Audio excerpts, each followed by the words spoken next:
Razvan for IFL TV, proudly sponsored by Everlast, delighted, as always, to have with me the knowledge, Spencer Fearon himself. Spence, firstly, how are we? How's the family?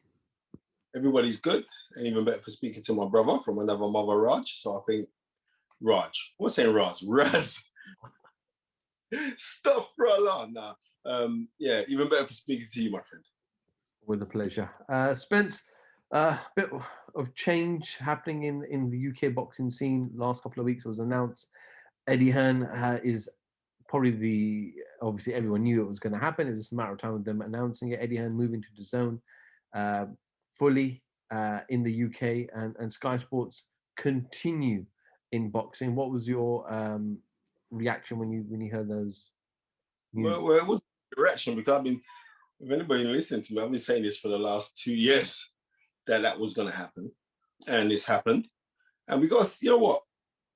It's a good thing, simply because it brings in another avenue for other fighters to try and get a look in, to be on a massive platform that is Sky, right? Eddie Hearn's going to do what he's going to do with Dazn, which is actually superb because it's 199. So you think about if you divide that over 31 days, what's that, something like 7.5p, 8p? That's ridiculous, because you got to think within that duration of time that I've subscribed to Dazn, I've had the pleasure of watching Canelo, Golovkin, Chocolatito. I've managed to see some great fights on there for a really, really bargain price. It's even saved me because I don't have to go live streaming. So it's a good thing. I believe it's a good thing. From Sky Sports' perspective, what opportunities would it give to those fighters? Like, I know they've teamed up with Callis Sauland and the Saulands themselves, Wasserman as well involved now. But the opportunities it will provide those fighters who haven't managed to find themselves a lead promoter like a Frank Warren or Eddie Hearn. You can't muck around with what the Saulands involved with Sky. That's a serious move, because the Saulands, they're not puppies in this thing, and they come from real lineage. You know what I mean? Their dad had John Mugabe, Marvin Hagler famously, right? What was that, 86? So that's that's real business that they're going to be doing. They're coming with real guys, and they're also working with the Ultimate Fighter boys, right? Ben and that, right? They're newbies. Call it as it is. They're new to this thing. But the Saulands, now they're in with a real fighting chance. And I mean a real fighting chance, because, the Saulands are very affable. They're good people, man. I can't not, those are real cool guys, man. And what they will do for boxing, they've shown us with the tournaments that they're putting already, with the Muhammad Ali trophies, with the Muhammad Ali trophy. That was superb. And now they've got a power base that's Sky behind them. It's going to be a really interesting time. Spence, obviously, I know we've spoken about for the last, God knows, 8-9 months, Joshua Fury, Joshua, and we're all bored of it. We thought it was going to happen, and it hasn't happened. And a lot of people are rightly to be upset that it hasn't happened for whatever reason.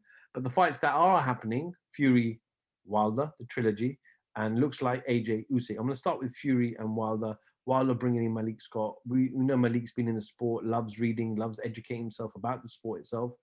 We've seen Deontay Wilder's videos where he's throwing more combination punches and on the body bag and on the mitts, etc. What have you made of that one, and bringing Malik in as his lead trainer? This I'll say it as this, right? Malik Scott, as we know, in the Arabic, to educate people, Malik actually means king, right? I believe that that's a good addition, because I believe that Deontay Wilder respects Malik Scott. I don't think that he deep down truly respected Jay Diaz or JD's. I don't believe that he respected Mark Breland. Mark Breland, by his own admission, when he did the interview with myself and Tunde Ajayi on The Fight Is Right, was saying, like, he don't listen. Deontay don't listen.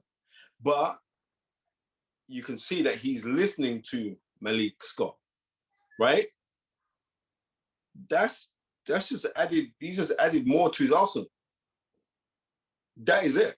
And Malik knows boxing, and it doesn't matter that, like, you know, sorry Tyson Fury, you're wrong, because when Tyson Fury was saying that, you know, you can't train Deontay Wilder because you haven't done nothing, and rah, rah, and like, I got back Malik on this one. Malik was saying, well, what's my man done? Yeah, I mean, what's Sugar Hill done? Sugar Hill was an ex-policeman who happened to be the nephew of Emmanuel Stewart. So, you know what I mean? And the last time I saw Sugar Hill in the UK was when he brought over Walter Wright in the USA versus UK contenders. And I was working with Anthony Smalls, and we beat your fighter back then. So all those things, it don't matter. Do you get what I'm trying to say to you? It does not matter. And I think this is a dangerous fight for Tyson Fury. For the reason why, because I don't think Tyson Fury can truly be up for this fight. Right? I hope I'm wrong. But seriously, I was listening to Spencer Oliver's interview with, was it you or Umar? He did an interview, and he was saying, like, I think this is it's a dangerous fight. And I agree with him. I think this is a very, very dangerous fight. Because right now, Deontay Wilder's going in there saying, I've got nothing to lose. I've already been embarrassed. And what does he bring more than anything, right? He's a ridiculous puncher. He punches very, very hard. And Tyson Fury is still going to have to be up. You can't look at it like it's a walk in the park, because you're dealing with someone who can punch in the way that he is, who's now learning. And when we say learning, we cannot say that Deontay Wilder can't box, because in the first Bremain-Severn fight, he actually boxed in that fight. But what's happened with him, he became one-trick pony because he became reliant on trying to knock guys out, because he likes the gas and the adulation that he gets and the attention that he gets off the back of knocking out guys. So this is not an easy fight for Tyson Fury. I still see Tyson Fury winning this fight because he has superior knowledge. But it's only superior knowledge if you implement it. And Tyson Fury has to be on it. But if Tyson Fury's on it, he could beat anybody. But with the punching power that Deontay Wilder possesses, boy. Spencer, like you said, Deontay Wilder likes knocking people out. He likes the people around him. They love that. They love seeing that. He was very vocal about Mark Reed and JDS, his team, and what went wrong and excuses, etc. He was very, very quiet the other week at the press conference. He had the headphones in. He didn't want to talk much. Didn't want to say much. Is that Malik telling him to look? Let's stay away from the mind game. I believe so. Yeah, I mean, listen, I've spoken to Malik a lot. He knows boxing, you know. Malik Scott knows boxing, and even more so, like, he's been well traveled. Okay, if you look at the guys that he's lost to, there's no shame in that. And the guys that he's lost to, right, he's lost to two men that have challenged for world titles and one man who's become a world champion. So can we look at that and knock that? No, we can't. I mean, we can't say that, he's garbage, because he's not garbage. And the thing about it is this, is like, when you become an elite fighter, you really become a good trainer. When you haven't done nothing in the sport of boxing to a higher echelon as a fighter, but then you get the opportunity, what happens is you become vicarious, because you can live through the fighter. And when the thing about it is this, and this is the truth, when you study a lot of boxing, you then be able to weigh up the risks, because you're not looking at it through the mind of like, I have to go, and you're not looking at it as a fighter, like, I have to go and do something and all the rest of it. You're looking at the beauty of the game. And do I believe that Malik Scott understands the beauty of the game? Absolutely 100. Right? I'll tell you the next guy I think would be a really good trainer, and I hope he listens to this, is Uli Harrison. Uli Harrison knows boxing. Uli Harrison would be a ridiculously good trainer. I know these things, man. So I just want to get your comments on AJ did an interview with Sky Sports where he said regarding Deontay Wilder, and I quote, "I've never seen a fighter go into war with one weapon, his right hand. Top level, that doesn't work. As we've seen now, he struggles at top level, and there's a lot more of us waiting for that opportunity to kick his ass." You know what? Anthony Joshua is absolutely right. But the thing about it is this, similar to when Anthony Joshua came out second best to Andy Ruiz and knew that he had to add more facets to his game, I think Deontay Wilder's in the process now of doing that. And it's been a year and a half since he's lost to Tyson Fury. He's been working on stuff behind closed doors before he's put it out. Because I remember after the the second Fury fight, Malik Scott hollered me to say, well, how did you hear about this and that never happened and blah. I mean, Malik's cool. And I told him from where it come from, and he had to, the base come out his chest a little piece, right? But it was like, it was, I mean, it is what it is. But AJ himself knows that he had to add more things to his game when he come up second best, right? So we can't knock. And the thing about it is this, AJ was stopped by Andy Ruiz, right? Deontay Wilder got stopped by Tyson Fury. So AJ of everyone else has got to realize, like, right, you can't be a one trick pony, in which Deontay Wilder has demonstrated right throughout his career. But it's only because he's become reliant on being a one trick pony. Because if I'm dealing with athleticism, Wilder is the most athletic out of all of the heavyweights. The guy's athletic. It's just that he hasn't known how to arrange or to have the arrangement of his biomechanics for him to deliver his shots correctly and how to set himself and how to position his feet properly. Because he's thinking, all I got to do is hit these guys and I'll knock them out. Now, this is not going to be the case now because you hit Tyson Fury, you couldn't knock him out. Tyson Fury took you to school just by backing up and throwing a double jab right hand. Now he's going to have to address that of the double jab right hand. So it's going to be an interesting fight. Anthony Joshua was absolutely right in saying that you're a one-trick pony, but now he's addressed it, or he's trying to address it. We've seen it. So now that he's trying to address it, let's see what happens.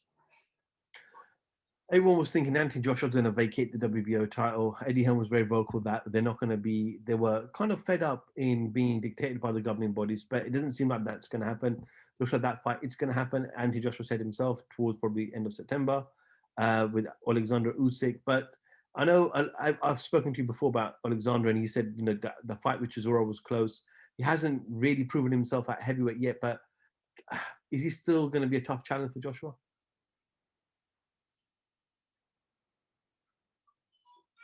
No. I had to think about that as well, but no. I think Anthony Joshua will deal with Usyk, but it's whether Anthony Joshua wants to engage in a boxing match with him, because if he does, he's going to come second best.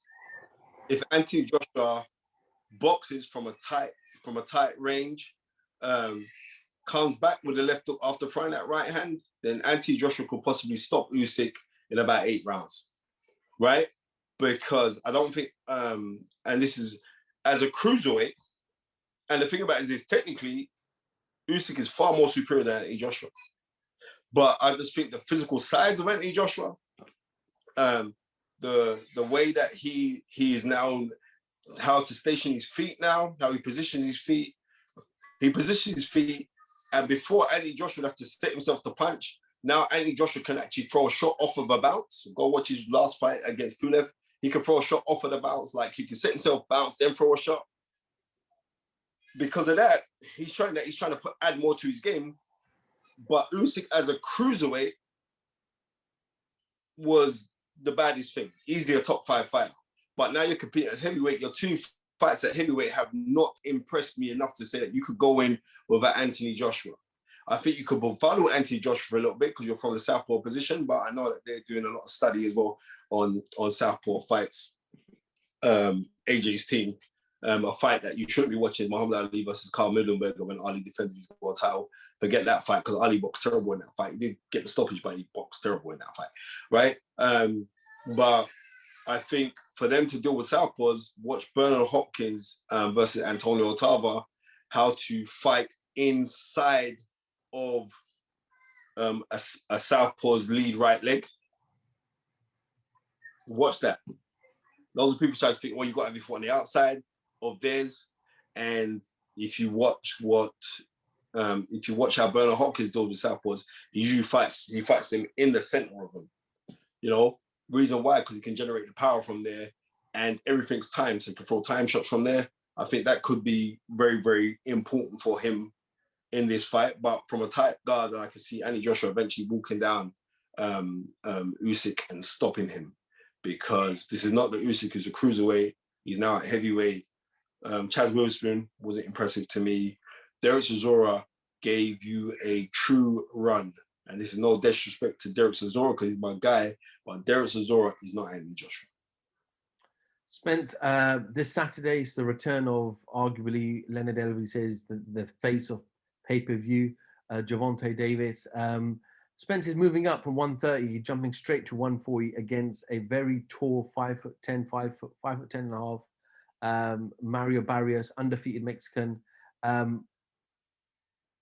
fight. I like Barrios. Barrios is a good fighter. He's class. He's a WBA regular champion. Let's get this right now. Don't disrespect Josh Taylor, who is the undisputed. And in the terminology of undisputed, is that we all do agree that he's the best 140 fighter in the world, right? I just think this is a passing time fight for Gervonta Davis. Now I can see Gervonta Davis having ninth round stoppage or KO. You know what I mean? Especially coming up from the uppercut, how he positions himself. Gervonta Davis is a nightmare and he's very, very bullish. And when he's on his game, and I think him fighting up at this weight will actually suit him because he struggled weight before. I think it will suit him because he does blow up. But him fighting at 140, I think he'll be accustomed to it because I think that he spars at 150 certain times. So this is, I think, yeah. Mexican fighters predominantly don't handle speed very well. And here is a fast fighter that can punch. So I've got him winning by 10th round KO. Sorry, 9th round KO. Well, is there anything that Mario possesses that can cause Gervonta issues? His reach, his height. I know he works with Virgil as well from that gym as well. So is it? He's got a very, very good double jab. I've got to give him that. And one thing what Virgil is good at with his fighters, he gets them to gauge range. They gauge, they set, then they move off of target, then they come back on station to pivot to throw a shot. But when you do that with somebody who's actually quicker than you, and Gervonta Davis is actually quicker than you and punches harder than you, two of your major assets have just been taken away from you. They've been nullified by his speed and the power that he possesses. So I've got him winning. Okay. Spence, anything else you'd like to add before we end? Nothing else. Just a pleasure to be on here. And I like to speak my mind. And if I say that you got played, I'm not saying that I'm wishing for your demise. I'm just saying that you got played. It's like if I was dating a female and somebody and one of my mates says, Spence, you can't be with her. She's the right touch. She's like, da da da. And I said, no, I love her. I've got to stay with her. And then I find out when I come in my house that she's in bed with the next man, then I've got played, right? And then someone says, Spence, you got played though. And I said, no. I didn't get played. All that happened was I trusted the wrong people. Okay, I rest my case. Big up Eddie Hearn. You know what I mean? There's no hate here. I do have to still got to big him up because I respect his graft and his grind. You know what I mean? But I'm just keeping it real. If you got played, you got played. Hold your hands up to it. It's no big thing. You know what I mean? You're still the biggest promoter in the world. So what do you want? But careful, because Al Heyman's making a comeback. All right? Spencer Fearon, always a pleasure. IFL TV, thank you very much.